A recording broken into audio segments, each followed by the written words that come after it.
What is up, everybody? We are back here. Yank This, episode 13. I said it last week. This one's going to be more positive, right? You know, we're coming off, the doubleheader, getting those 2 wins, winning game 1, looking to sweep tonight against Minnesota. Tommy, how are we feeling? Feeling good.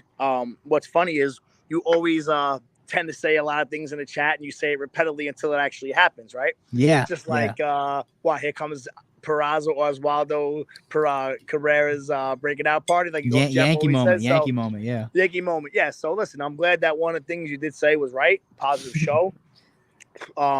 It's good, but not, let's keep it going, right? For more than just 4 games. I know it's a nice little win streak here.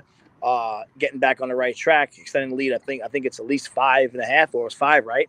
It's 5 right now. Okay, so no, it could have been disastrous. It could have been down to 2 if we win. That last game win in Tampa doesn't sound like a lot, but that would have got it down to 2 in the loss column. Okay, and that would have been real scary. It's still scary. It would have been scarier if it was down to 2 in the loss column. So I'm glad we're kicking off this show with a positive vibe, my brother. It's nice. No, yeah. We needed that, After last week, we were kind of down in the dumps. It was just a rough time to watch the Yankees. But it looks like we're starting. We bounced back, at least in the last 4 or 5 games. The pitching has looked amazing, especially out of the bullpen with guys like Maranathio, Weisert. Really look like he's coming into form as a pro. His stuff is too good not to be, right? You figured it'd be first the couple nasty games. Slider and 2-seamer that he got. Like, dude, think about it, bro. How old is Weisert? I think he's 23, 24. Okay, I don't think he's up but there. Now let's just put it in this perspective. Even if let's say he's 23, 24. Let's put it in this perspective. What were we doing at 23 and 24? I'm 38 years old. I'm not even 22. Yeah, I'm not. I'm 21 right now. Okay, there you go. You're like, that's my point. So like when you put it in that perspective, you're not even at that age, but like you're not in the pros of pitching on Yankee Stadium, right? Like I moved to Vegas when I was 23. I wasn't pitching for the Yankees in the biggest spot, in the biggest stadium and the most successful franchise in all of baseball. You know what I mean? Like you're not going to be nervous. Like, come on. So I expected to be a little bit of a rough start, and it did. And after that, dude, he settled down quite nicely. His stuff is really good, and it's just you can't have that good of stuff and not be good. It's just a matter of time before you figure it out, and now he looks really good. Yeah, definitely playing. He's definitely pitching up to a playoff spot when it comes down to it. Loaizaga is another guy. He seems to be back as well from what we thought he was going to be, the closer. Ray did say he thought he was cooked. Ray did say he was cooked. I think the exact phrase that Ray used was cooked. Ray, if you're watching, please comment, buddy, and confirm that you said he was cooked. I think that's what you said it was. Yeah, but you've been the guy arguing that we need arms for the whole season. So you've been right on that, my man. So I got to jeer at you a little bit, but you did say he was cooked. But he looks not cooked at all. Yeah, he looks fantastic. Clay Holmes even looked great yesterday. It's nice when guys are healthy, right? That's what matters, right? You can say what you want about Loaizaga. When he first came back to it, he clearly was not healthy. Yeah, Holmes came back to that little or leading up to that stint on the DL, leading up to it, he was pitching really bad on that right before really bad week before he went on the IL. So I mean, you want to tie all that together, it makes sense. So let's see what happens when these guys are healthy and get the bullpen back. The pitching's been really good. It's still tough that we can't score runs, right? Like even last night, like IKS grand slam. Besides that, we didn't do much. I mean, we still got 3 on the board. We won 7-1. We still got 3 on the board.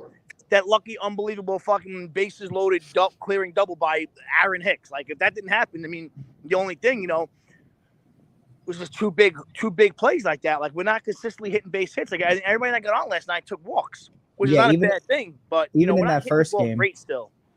Yeah, even in that first game, we had like the first 3 runs, we had like 4 hits. That's what I'm saying, dude. I'm so more worried about this Yankees offense than I am about their pitching, to be honest with you. Serena looks good and feels good. He's coming. He'll be back. Like, that's what I'm saying, man. Like, I really, really do think that just... Ray's been all about arms. I've been all about health and offense. No, I was about arms earlier on like Ray was. Not as much. Probably more towards the offensive side. I thought we still had to be better, right? Honestly, than the defensive side and pitching-wise. But now I'm all about getting guys healthy and bats. We need Rizzo back. We need LeMahieu back. I was about to say, speaking of IL stints and pitching, we got Nestor Cortez back today, but DJ goes on the IL.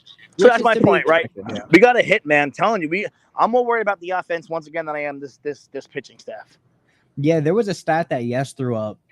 I think it was game 1 where Judge was like he was hitting 340 and the rest of the team was hitting 200 since the All-Star break. Yep, and this is what we answered the other day. There was I think the guy I know who it is. I think Doug put that post up about like if you took like 5 guys away from the team, what team would be worse? Like Goldie was on the list, Alvarez from Houston was on the list, Judge was on the list, Ohtani was on the list, and it's like if the answer was clearly Judge. You take Judge away from this lineup, dude, the almost 300 average, the 55 home runs, the 120 ribbies, yeah. Where would this team be? They're definitely not in first place in the American League East with a 5-game. Dude, they might be 10 games worse without Judge. Then this is the reason why, to me, I know we're getting off what we're talking about right now, but this is the reason why he's the clear-cut MVP. You take him off the team, dude, they don't have 86 wins, whatever it is. There's no way. No, of course no not. way. And speaking of Judge, let's talk about I want your opinion. What do you consider Roger Maris's 61 the home run record? I would have to say yeah, right? I would have to say yes. Me personally, but I'm also a Barry Bonds fan, man. So, I think the guy was a Hall of Famer minimum 2 different times in his career. Okay. Probably 3 different times if you break it up. That's how good he was. But yeah, man, I can't put him, above that, as a home run leader for the individual season. I just don't like it, man. I think it's BS. And I think so in your opinion, Judge is chasing the Maris record, 61. Is the number to beat? Listen, if you're not going to put Pete Rose in the Hall of Fame because of what he did, how can you let Barry Bonds be the home run leader for what he did? Yes or no? Is that kind of maybe a little bit different of a? No. You're absolutely right. Different, but it's very similar, right? I hold the same thing. I do think Barry Bonds should be a Hall of Famer. The fact that he's because he was a Hall of Famer, Chris, before he did anything. The guy was a 40-40 guy in Pittsburgh. The guy was unbelievable. Same thing with Pete Rose. I think Pete Rose should be in the Hall of Fame, but listen, I'll tell you right now, this is way off topic, but Pete Rose, listen to me right now, everybody, whoever's watching, and you, Chris. The day Pete Rose dies, he's on that ballot for the next year eligibility. I'm telling you, dude, they're not going to give that guy the satisfaction of making the Hall of Fame while he's alive. Because then once he makes it, he'll be like, you know how he'll pop off with the mouth. It's about time what kind of speech do you think he'll have? A regular thankful speech? No. They've been blackballing him from baseball ever since this all happened. So he would go off if he gets in while he's still alive. I'm telling you, he'll be on the first ballot once he's dead. Promise you. No, I can see it happening. I'm not the only one who feels that way. A lot of people feel that way. Do you think Bonds will get the same treatment? I don't know, man. I honestly think that Bonds might make the Hall because when he was in Pittsburgh, it was pretty evident that he wasn't on nothing, right? And you look at his numbers, dude, pre-taking steroids. Just look at his numbers, man. Can you bring them up real quick, dude, while we're talking? I got you, I know it's a Yankee show, but I just want other people to understand how good Bonds' numbers. It's a Yankee show, but we talk about sports here. This is a sports podcast, and we're talking, and it kind of ties into Judge because I'm going to show you that if you take Barry Bonds' steroid usage away, he doesn't hit 73, and then Judge hits 64, he could be recognized as the home run king. That's so you want just his Pittsburgh numbers? Yeah, just tell me total RBIs, doubles, home runs, his average. Okay, so in Pittsburgh, how many years? He was a 300 hitter. He spent 7 years in Pittsburgh. Okay, so 300 hitter. Go ahead. 300 hitter, averaged 92 RBIs. Okay. And even in his last year in Pittsburgh, he hit 34 home runs. Now, how many times?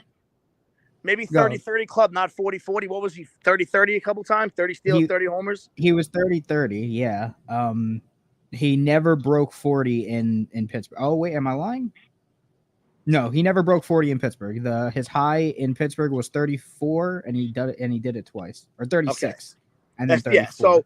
But if you look at his numbers overall for 7 years, how amazing of a defender he was and player he was, he could be a Hall of Famer like just through his Pittsburgh career. Yeah, his OPS plus over 200. I think Judge is if I remember, Judge is the first person to have an over 200 OPS plus since Bonds. Yeah. So my point is this: I think Barry Bonds was great before the steroids. So I think he'll get in the Hall of Fame. But the home run record for the individual season, I think if Judge breaks it at 63 or 62, I think that he should get the recognition, man. You want to blackball guys similar to McGuire and Sosa. Those guys don't really have. Yeah, you want to blackball these guys, you know, and then I don't know. That's how I feel. But also, I also feel that baseball during the steroid era, baseball needed the home runs. They really did. They praised the home runs, and now you want to crucify guys who did steroids. So for me, you know, I'm kind of on the fence about it. You know, I think baseball really was dying in the mid 90s when our home run chases and stuff was going on, and Barry Bonds and McGuire and Sosa kind of lit it all back on fire. That's what I think, you know? No, for sure. And then, you know, you had A-Rod stepping onto the scene and then him going crazy in the early 2000s. Yep. So I just think, I think baseball needed that home run, those home run races. They embraced it, and then they want to crucify everybody for doing the steroids to get there. So I don't know. It's whatever, you know? But back to Judge, man. Back to Judge, right? We can go back to that next topic because I know it's on one of our lists. This guy is just unreal, man. I mean, he's got 55, dude. He needs 6 more to tie with 25 games left. What do you think the chances are, Chris, that he makes this out of a 1 to 10?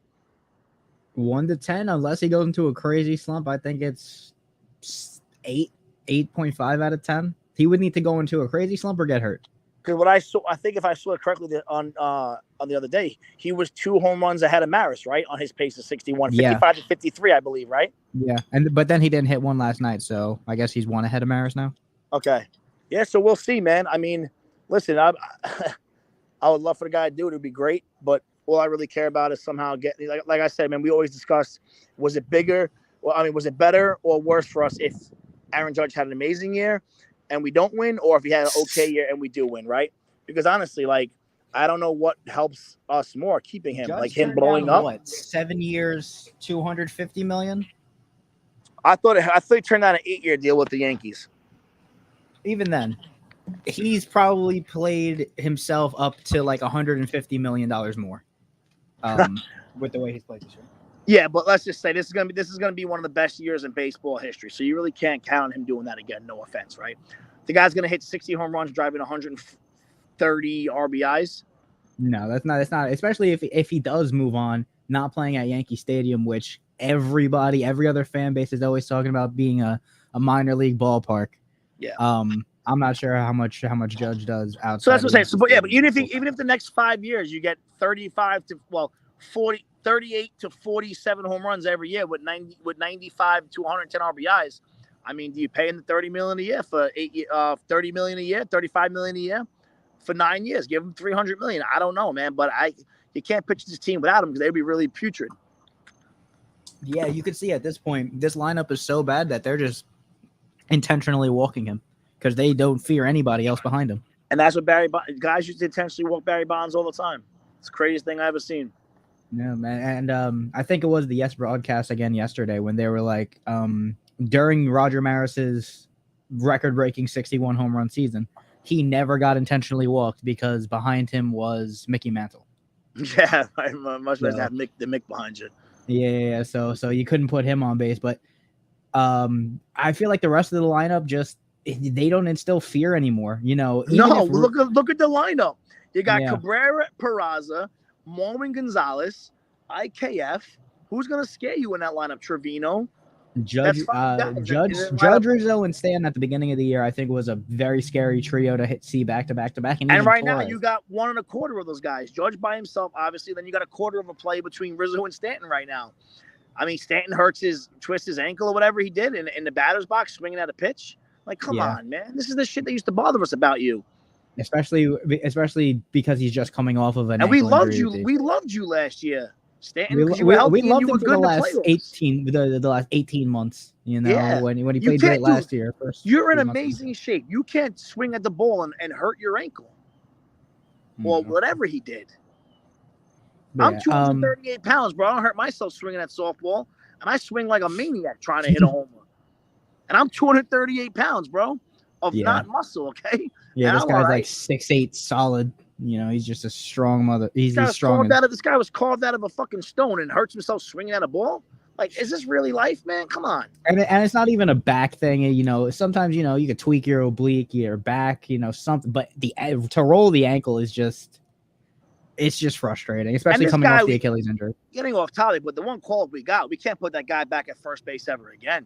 Guzman, Ronald Guzman. Bro. I rather seen that female that plays single A ball or whatever she does.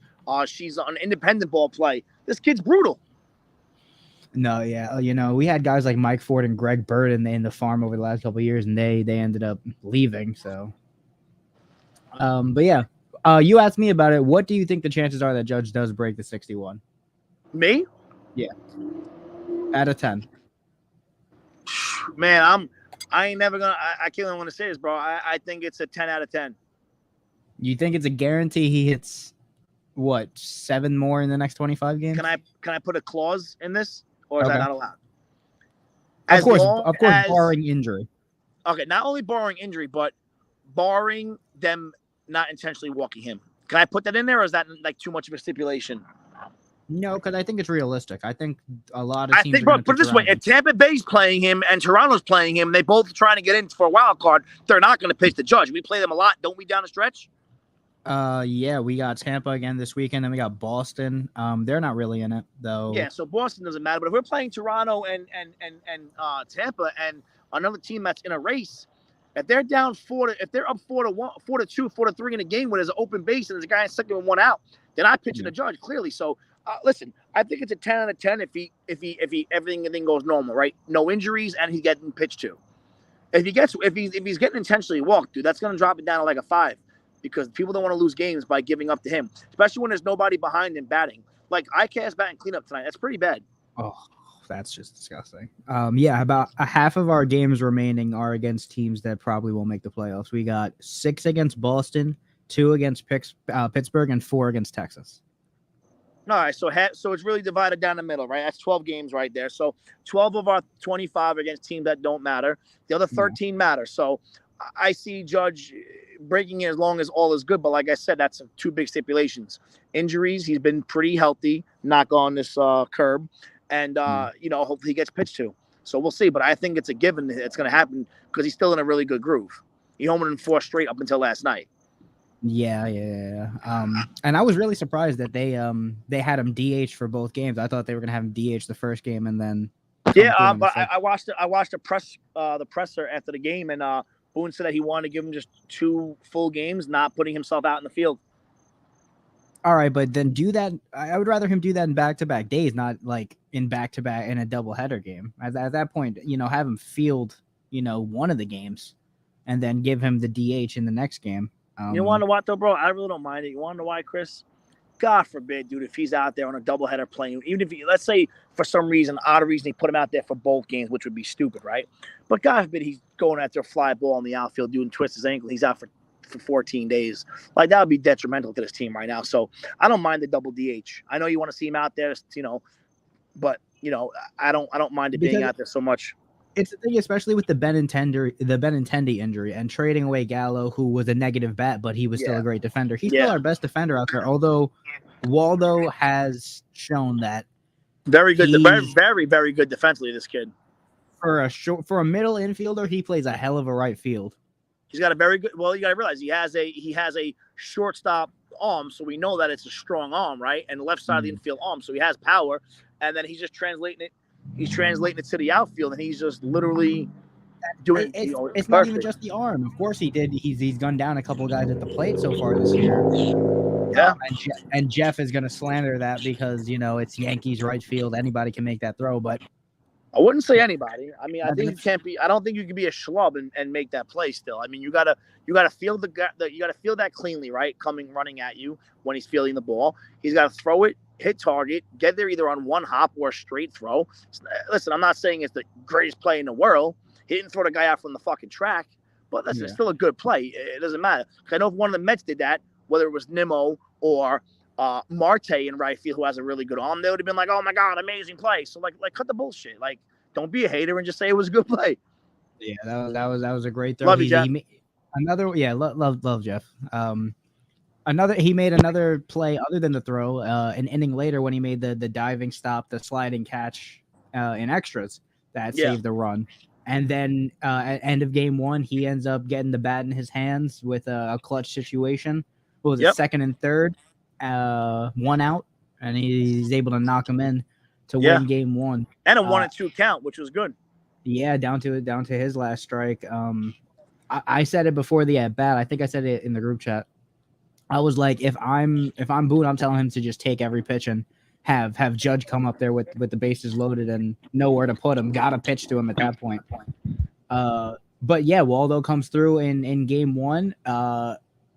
Guy who came through in game 2, IKF. We have never lost a game with IKF at third base. That's the key. Dude, let me just tell you, I like IKF. Let me tell you what, when someone is more comfortable at a spot defensively, it helps, okay? Because look at Torres at second base, even though he's having a down year. Look at Giancarlo when he's a DH versus playing in right field.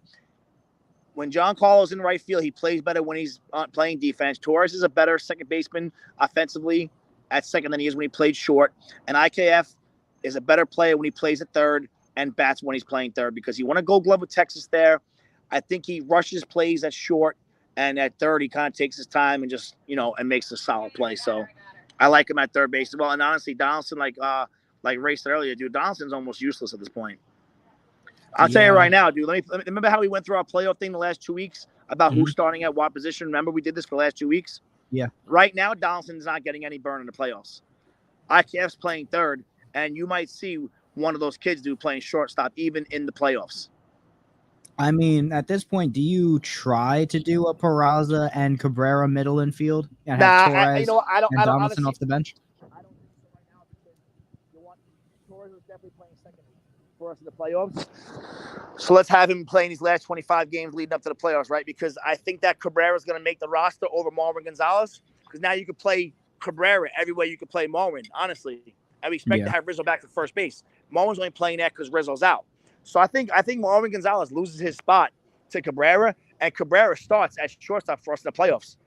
Telling you, dude. Where do you put DJ though? Huh? Where do you put DJ though? Torres might be sitting down at second base. I was gonna say, I think you gotta put DJ in there somewhere. Even let's get DJ healthy too. This guy's like a little baby though. I mean, like, come on. He's got that toe injury that he tried to play through. It's the same thing that happened last year where he had that injury that he tried to play through, and he just didn't look like himself. Didn't look like himself. Yankees got injury. The Yankees have questions to answer for their playoff spots and who's going to start where and who's going to play where.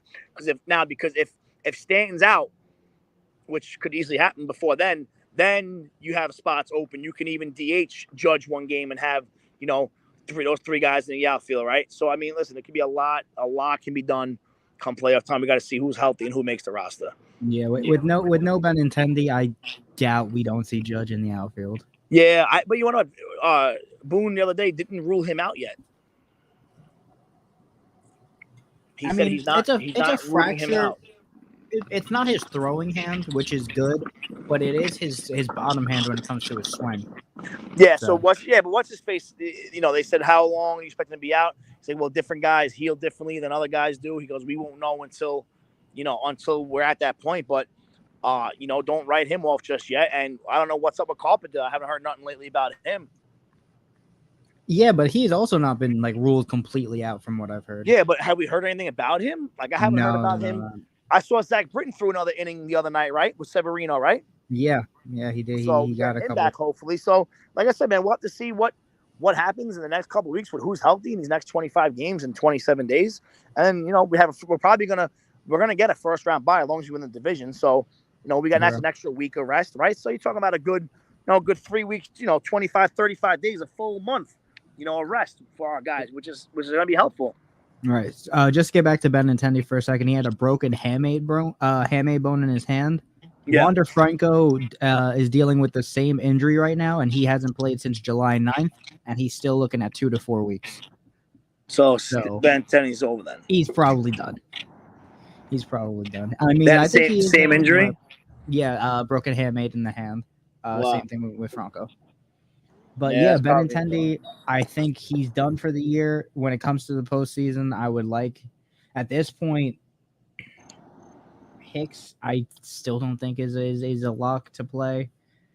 But at No, this yeah, point, I who are don't you know. gonna We'll who are you see. gonna put out there in left? With no Unfortunately, bro, Benintendi? we might have to play Hicks by default. Unless Andujar makes the roster, but even then, LaCastro. Nah, I don't know. listen, Florial got no bat. LaCastro got no bat. Maybe you bring on LaCastro for like a speed guy, to maybe a defensive replacement, right? Let's say you actually start Stanton one game in the outfield. Let's just say, right? Let's just say you start Stanton in right field and you put Torres at DH one night, right? Let's just say, right? You could always use LaCastro as like a speed guy. Let's say, I mean, it's a perfect scenario, Chris, but let's say it's, top of the ninth in at a big playoff spot there. It's 3-3 and, Stanton leads off with a double, right? Maybe a pinch run for him in that spot, right? He's playing right field. You put LaCastro in, tag him up, or, bunt him over or something, just to score runs in the playoffs. So I think a guy like LaCastro would be good. See, that's why I always appreciated players like Tyler Wade or like Brett Gardner more than it some just people. sucks because that bat, Florial is such a good defender, but his bat really bad too. He still strikes out. That was his downfall 2 years ago with the Yankees. 3 years ago, he strikes out a lot. That's still true. So that's why I'm hoping to get Bader back in time, man. I heard he's gonna come back in the next week or so. Oh well, yeah, I completely forgot about Bader. So he'll be playing center. Judge right, and then you're gonna have either Hicks or Oswaldo maybe in left. No, Cabrera really hasn't played left yet, right? I don't know what Oswaldo's gonna look like in left. He's played a really good right. I mean, you can probably stick Bader in left. He's played a little bit of left. He's a traditional center fielder, but it's not like he's unfamiliar. I still think Cabrera makes the team when he's starting shortstop. And Donaldson's the odd man out right now, man. He really has been brutal lately. He's swinging over that late kick timing of his right now is so off, bro. It's not even close. He's swinging over the top of every slider and every knuckle curve and changeup. He's just flailing over it. I don't know, man. It's not good right now. He's the odd man out. If you ask me right now, who's out? Overall, Donaldson. Time. Yeah, Donaldson last year, he looked like, he wasn't at his peak. He wasn't in his prime anymore, but he didn't look this bad. Yeah. He looks really bad now. Other than the 1 or 2 home runs he hits that, Josh Donaldson and his defense, which can really be replaced by IKF and DJ, you and Ray and everybody else is not wrong saying he's kind of useless right now and being the young man. Yeah, he really is. So, but again, speaking of IKF, yesterday, great. He played great in both games of the doubleheader. Yep. Another guy who played great yesterday, Garrett Cole, 14 strikeout performance. Filthy, dude. That besides that hanging slider to Correa, everything else was really good. Which, again, you hate to say it because he's our ace, but he's always bound to give up at least 1 home run. The guy's given up home runs since he came into the league with Pittsburgh. That's what he does. But the good thing about what his stuff is, he'll give up a home run, but he doesn't let anybody get on base. It's not a 3-run shot. It's not a 2-run shot. It's usually solo shots, and he doesn't get small balled all the time. There's going to be a team like Houston that just excels at it, that, can nickel and dime him. But most of the time, Garrett Cole is not going to be a guy that gets shellacked and gives up 10 hits in 4 innings. Yeah. But big start though. Big. His last 5 starts before that were still pretty good. So he's been pitching much better as of late. That's for sure. Yeah, he's definitely back to being like. Dude, the guy recorded 20 outs last night, and 14 of them were on strikeouts. Oh, just right. He went 6 2/3 last night, right? Yeah, I think so. So 6 2/3. So that's you kind of needed that after game 1. It went long. You kind of used every. And Boone said that he wasn't going to let him go back out for the 7th inning, but Cole said he wanted to, and he already was at 105 pitches. And he struck out the next 2, and he got 13 pitches to get those 2 out, and then they pulled him. Yeah, and his last 6 starts, he's got a 2.03 ERA. He's given up 3 home runs, struck out 48. Struck out 40. The guy's averaging 8 Ks a game. Dude, he's really good, man. I know he gets a lot of flack, but he gets a lot of flack because of the contract that he got. That's what happens when you get a big deal. You don't produce, everyone knocks you. So he also became the poster child of the foreign substance stuff, and a lot of people discredit what he did because of the foreign substance stuff. But he's still a very good pitcher. Maybe not front runner for Cy Young because at the beginning of the year, he was the odds-on favorite to win Cy Young. But nobody thought Shane McClanahan would come out and look like the best pitcher in the American League, or Justin Verlander at 40 off Tommy John surgery would turn into what he was. So yep. He's still a fantastic pitcher. Anybody giving him too much flack, I think, is just on the Yankees hating bandwagon or just didn't like him.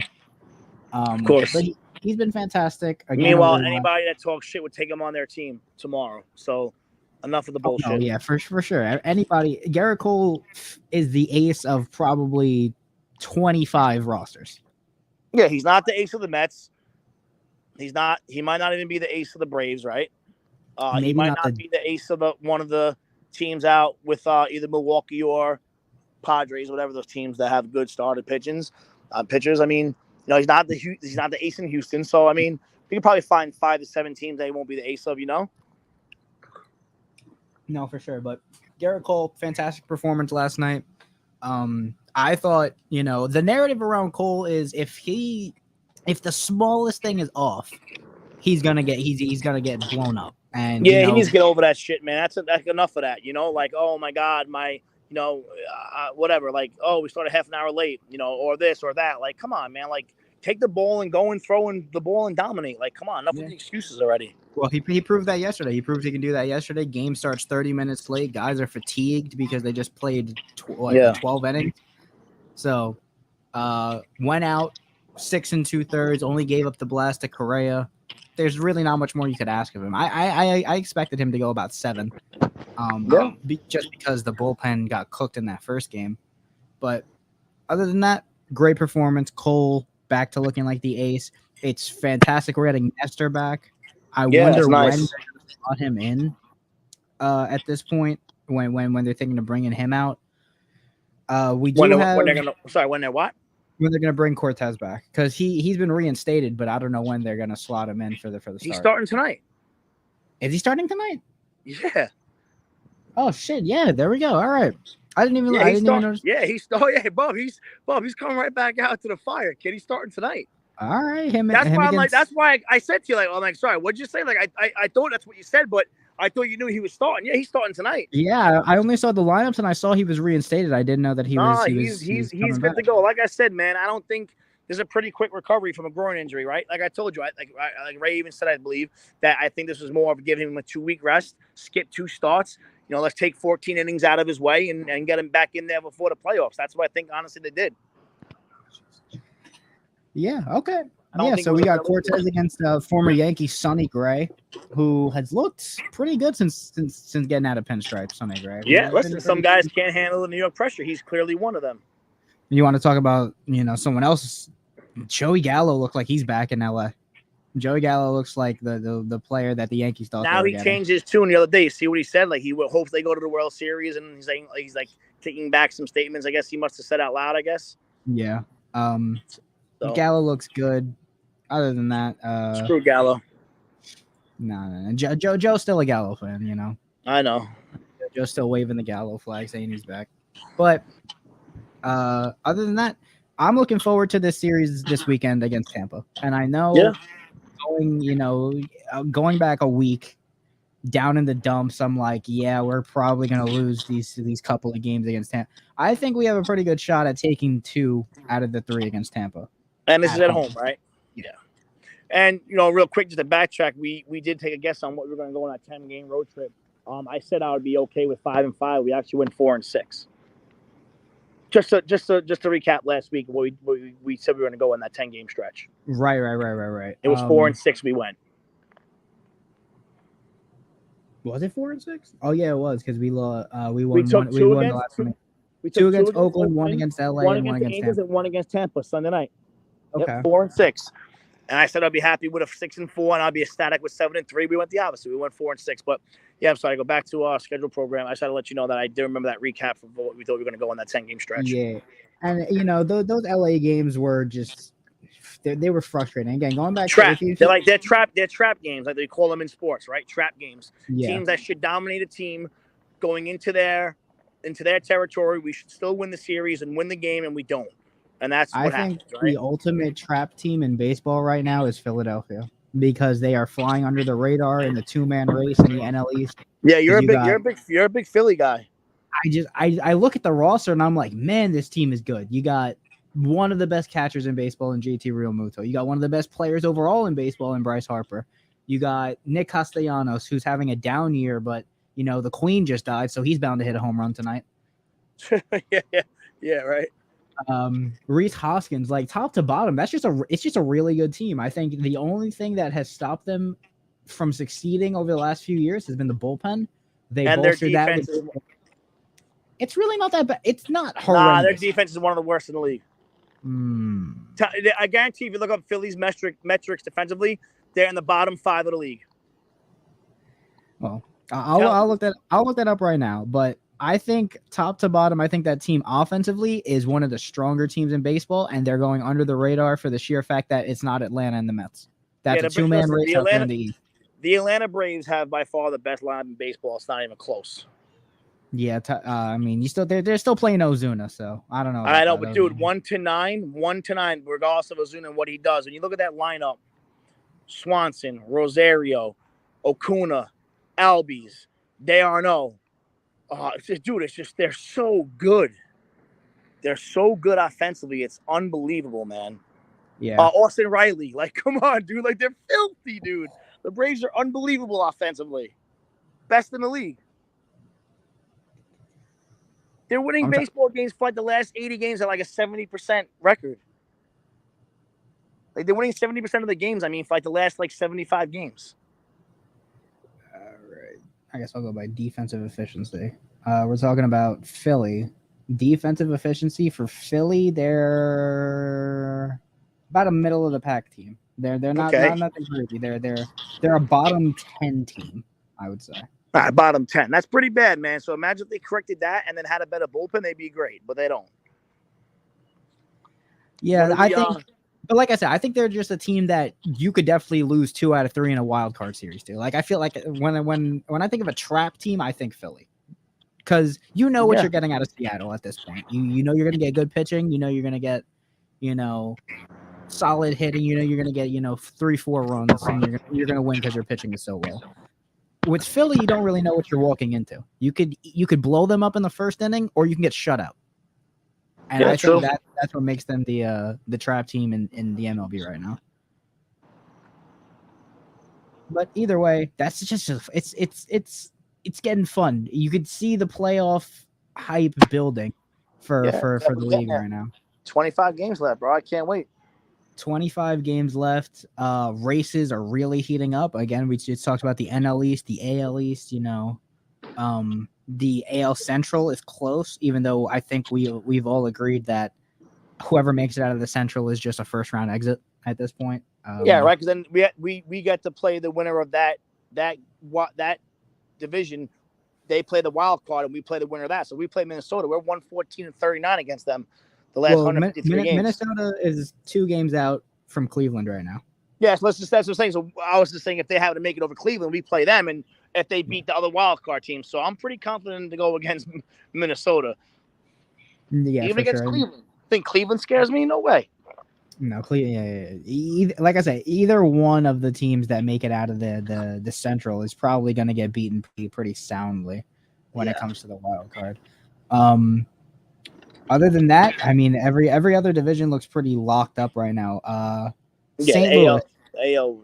Go ahead. Sorry. St. Louis is taking over the Central right now. They have a 8.5 game lead over Milwaukee. Milwaukee's making a push though. They're definitely trying to Milwaukee, make it in. At one point, Milwaukee had a 3-game lead on them at one point. It was back and forth, and Milwaukee took a 3-game lead. Now they're toast. Yeah, now they're 8.5 back. Sick. But I feel like St. Louis has got it locked up. We're still waiting on Pujols to hit 700. What is he at? He's 5 away. He's at 695 with 25 games left. Well, he's hitting a lot more home runs than I thought. Yeah. I don't know if he has it in him though to get the 700 though. I think we talked about that. I think I told you he wouldn't make it, right? Yeah, you said you were pretty confident that he wouldn't make it for this because he only had like 13 in the first 80 games.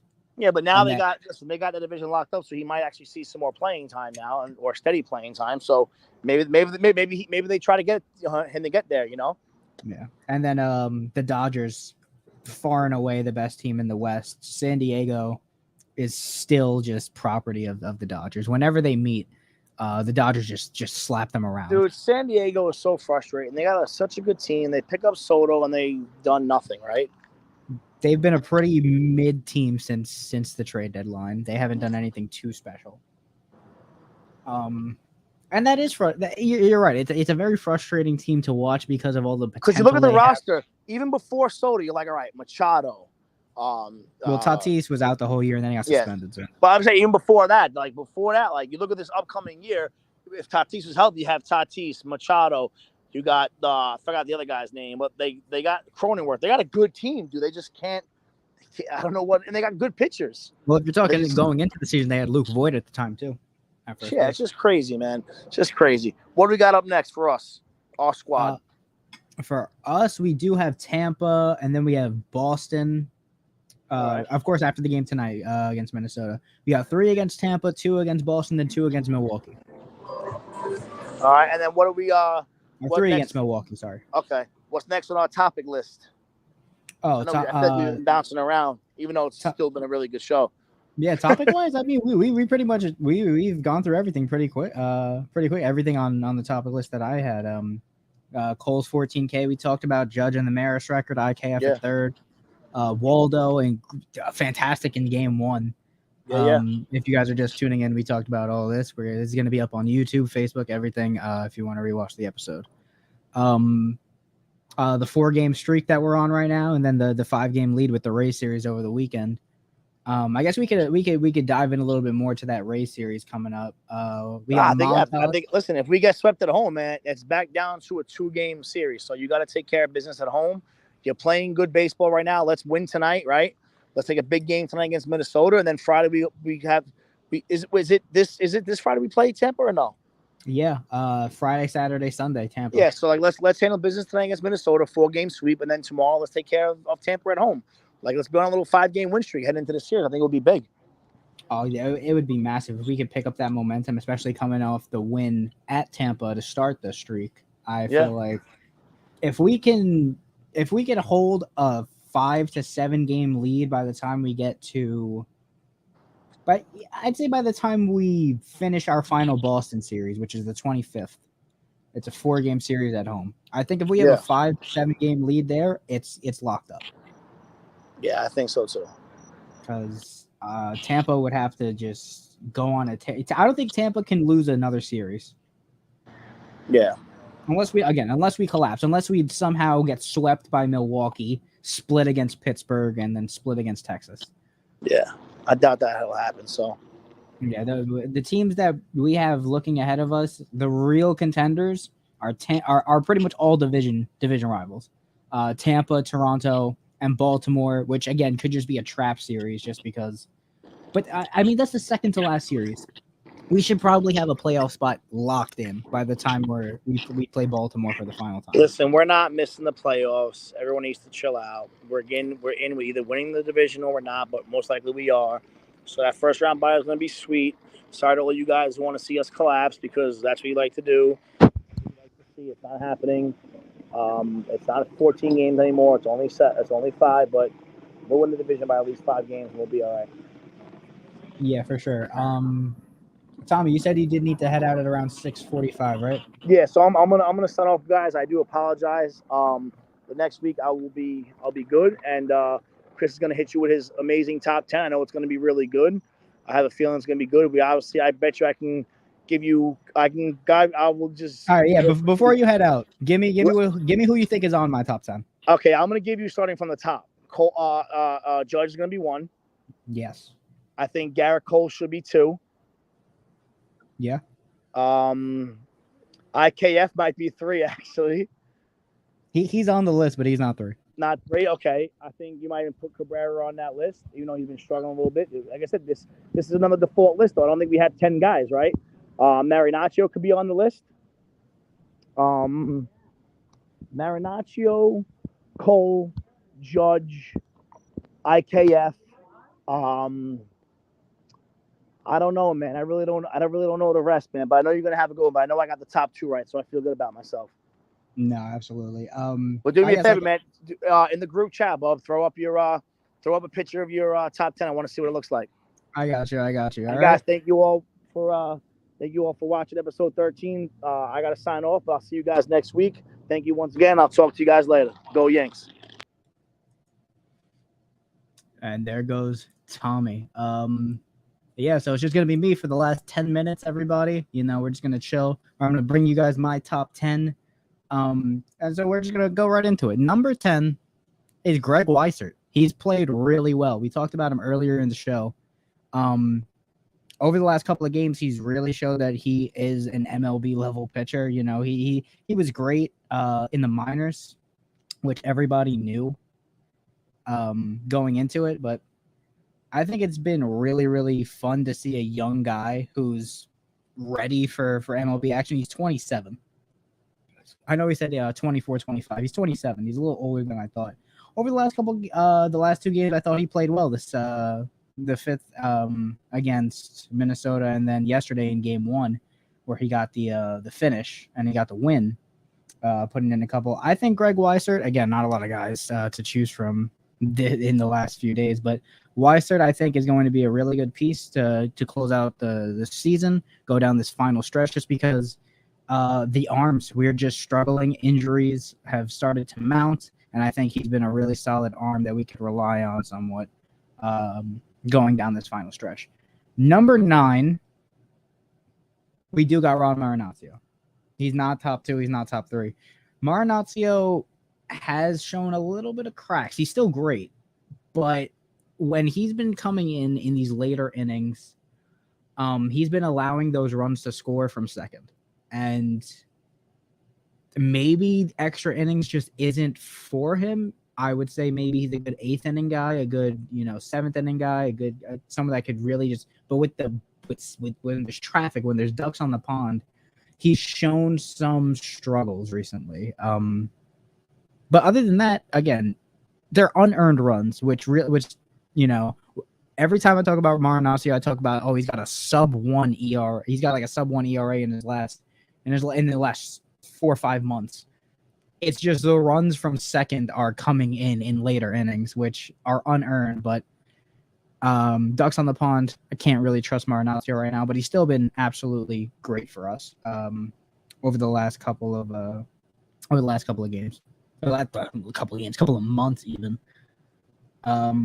Number 8, I do have Frankie Montas. Frankie Montas, bit of a slow start in his first 3. He looked a little rattled, but I think he played really well. The Angels game, you could say the Angels game was kind of on him. I would lean a little bit more towards the defense, and then the offense just absolutely just not showing up and shitting the bed. But he played really well against Tampa, only allowing the 1 hit, 7 strikeouts, and then the game against the Mets, where he allowed the 2 runs and over 5 2/3.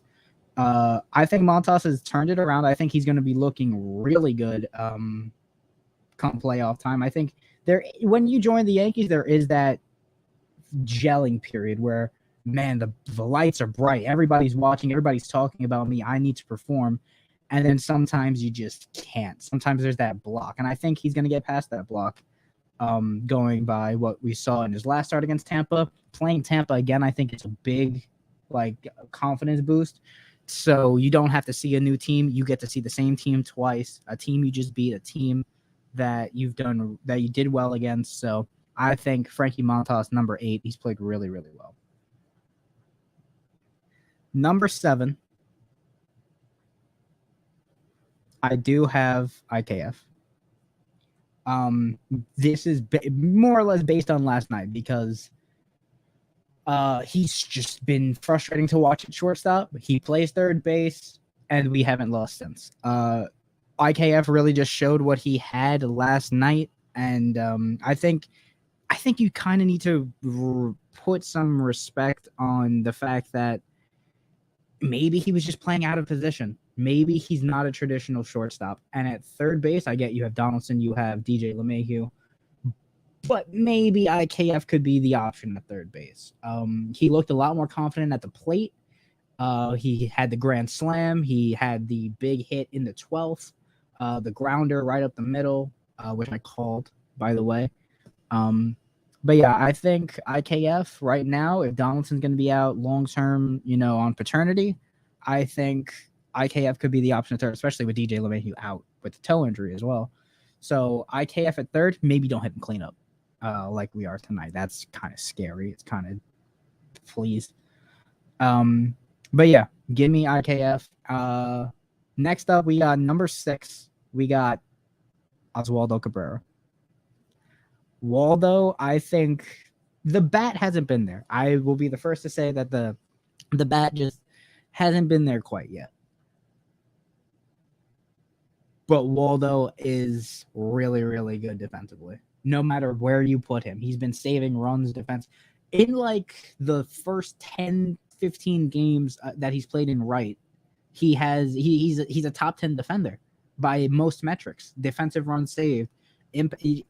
Cabrera has been really, really good for us. And I think he's pretty much locked up a playoff spot. He's the little spark plug that this team kind of needs because this team just at some points just looks deflated. And you could see that with Donaldson sometimes. You could see that with IKF sometimes, with Hicks, especially when Gallo was on the team. You saw it with him. But I think Oswaldo Cabrera is a really, really fun player to watch. And I am very excited to see what he has to show for us in the postseason. Number 5, I got Johnny Lasagna. He looks back. Jonathan Loaizaga looks back. I think he's going to be if not the closer, I think he's going to be the 8th inning guy, the setup guy for Clay Holmes. He looks like the guy that we all expected him to be at the beginning of the season, when we all expected him to take that next step. He started off really slow, but recently, over the last few games, he's been really, really solid. I always liked his stuff. He's got good speed, and he's actually got some good break on his slider.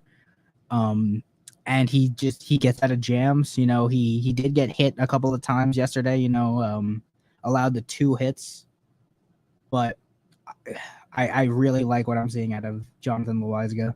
Over his last 7 games, he hasn't allowed a run. Only 3 hits, 8 strikeouts, and 1 walk. There's really not much more you could ask out of a setup guy. But yeah, I think Jonathan Loaizaga has earned his spot in the top 10 right now. And again, I wouldn't be opposed to him being the setup guy for Holmes, if not the outright closer, if you don't still fully trust Holmes. But you know, Holmes did pretty well yesterday. Number 4, I got Domingo Herman. Now, Domingo, he struggled in his last start, but not to the extent that a lot of people... I saw a lot of people immediately be like, oh, he's cooked again after his last start, giving up 7 hits and 3 runs. I'm like, no, he's fine. In game 1, he's fine. And then even in the game against Tampa, only had two of the 3 were earned. I think Domingo Herman is still the biggest surprise coming out of the rotation this year. Well, I guess other than Nestor. Nestor is also a pretty big was the big surprise. No one expected what he was going to do. But I think Domingo is the guy that, you know, when it comes to the postseason, I think he's the perfect long relief guy. Unless you feel like throwing Tyon in the bullpen, but I don't think they will. I think Domingo is going to be the guy coming out of the pen for them when Severino comes back, or Clark Schmidt. But I think Herman has played a little bit better than Clark Schmidt, honestly. But yeah, Herman, I think, has really just showed his stuff. Hasn't allowed more than 3 runs since his debut against Houston, coming off of the All-Star break. So it was just a bad position for him to return. Since then, he's been outstanding. There's really not much more you could ask for him other than, you know, maybe not hit his wife at home. Other than that, on the field, he's been really good. Again, Tommy brought it up last week. It's you don't want to root for him, but because he's on the team, you kind of have to. But listen, I'll give it what it is. I think he's going to be really, really solid for us come postseason time. Where am I? Number 3? Number 2. Right? Oh my God, I've lost track of myself. Excuse me. Oh yeah, number 2, Garrett Cole. Do I really need to explain why? He played outstanding yesterday. but I'll go into it a little bit more. He's back to being the ace. Some ignorant people over the season were like, "Oh, is he really the ace? Nestor's going crazy right now. Jameson, Tyon. Oh, we gotta re-sign Tyon." I'm looking right at you, Joe. Garrett Cole is the ace of this team, and he showed it last night. 14 Ks, all the bullshit you want to throw at him about sticky stuff, and it doesn't matter. He's still Garrett Cole. He's still really, really good on the mound. I think the biggest fault for him, along with a couple of other pitchers in this rotation, has just been lack of run support. His record does not dictate how good he's been this year. There's a game once a month where he gets wrecked. Which August 3rd he got shellacked against, I believe it was Minnesota. It was Seattle. I forget. There was a game against Minnesota. Yeah, he went fucking 2 1/3 and got just drilled. But I think Garrett Cole still the best player on this team. Pitching wise, he's the only one I could trust right now. To give me a good 7 innings and give me 8 strikeouts, maybe a run. But he was the perfect guy to come in yesterday after burning the bullpen, because he can give you 6 to 7 innings consistently. And I think that is really valuable and irreplaceable when you look at the rest of the rotation, because there's really there's nobody else on this rotation that you could be like, oh, this guy's gonna give me 7 good innings. Nestor's good for maybe 5, maybe 6 on a really, really good day. Same with Tyon. Tyon religiously just can't go past 6 innings. Who knows what Severino is going to look like upon return? Is he going to be that guy? Is he going to be the number 2? And then you got Frankie Montas, who is on this list. He played well, but I think he's still the 4th option on this team right now, behind Nestor, Severino, and Cole. But Cole definitely number 1 when it comes to the rotation, but number 1 on the team. Surprising nobody, really. Aaron Judge. He's the best player in baseball right now. He's the MVP. He's been, before yesterday, he was the only player worth watching on this team. And, he's him. He's the best. He's so good. And, the fact that he's not under contract long-term for the Yankees always just burns me, but that is the top 10 for this week. A little bit scattered because I kind of makeshifted it because my phone wasn't working. I was trying to go off memory, and then my phone booted up again. But I think this team is really, really good, and I think we're starting to go back into form. You could call we slumped. We slumped in August. Absolutely. Worst month since September of 91 was August 2022. But looking forward, I think this team is going to lock up the division. This team is going to make a run. And if we can get our guys healthy, if we can get Severino back, if we can get Rizzo back, if we can get DJ LeMahieu back, Harrison Bader back, fully healthy, top to bottom, there's not a lot of teams that can compete. And I think that is where I will leave off for today. This has been Yank This, episode 13 here at Fired Up Sports.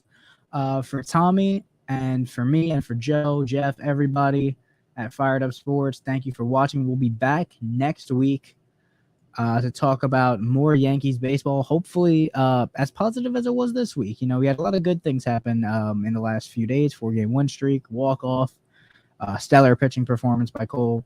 Hopefully we can keep that same energy next week, especially with all the division games coming, because we got Tampa for 3, Boston for 2, and then Milwaukee for 3. So yeah, that has been us at Fired Up Sports. Thank you. We will see you next week. Have a good one, guys.